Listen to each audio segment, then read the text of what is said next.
கதை பிடித்திருந்தால் லைக் பண்ணுங்க, சப்ஸ்கிரைப் பண்ணுங்க. பக்கத்துல இருக்க பெல் பட்டனையும் ஒரு தட்டு தட்டி விடுங்க. அப்பொழுதுதான் நாங்க போடுற வீடியோ உங்களுக்கு நோட்டிஃபிகேஷன்ல வரும். வாங்க கதைக்குள்ளே போகலாம். மழை ஒருமுறை ஒரு கிராமத்தில் அதிக அளவு மழை பெய்து கொண்டே இருந்தது. இடியும் மின்னலும் மிகவும் அதிகமாக இருந்தது. மக்கள் அனைவரும் பாதுகாப்பு கருதி அங்கிருந்த ஒரு மண்டபத்திற்கு சென்றனர்.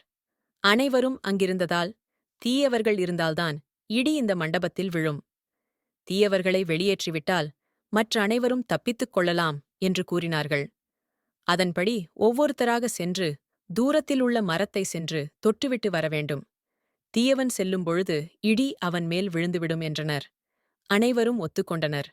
ஒவ்வொருத்தராக மரத்தை சென்று தொட்டுவிட்டு வந்தனர். இடியும் மின்னலும் அதிகமாக இருந்தது.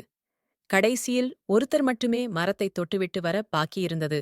அவருக்கு, ஐயோ, நாம் செல்லும் பொழுது நம்மேல் இடி விழுந்துடுமே என்று பயந்து கொண்டே அஞ்சி அஞ்சி மண்டபத்தை விட்டு வெளியில் வந்து மரத்தை தொடுவதற்கு பயந்து பயந்து நடந்து சென்றான்.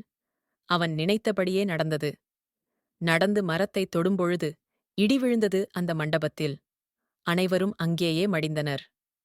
ஆம், நல்லவர் ஒருவர் இருந்ததால்தான் இவ்வளவு நேரமும் இடி விழாமல் ஆம், நல்லவர் ஒருவர் இருந்ததால்தான் இவ்வளவு நேரமும் இடி விழாமல் அந்த மண்டபம் தப்பித்திருக்கின்றது. மண்டபம் தப்பித்திருக்கின்றது.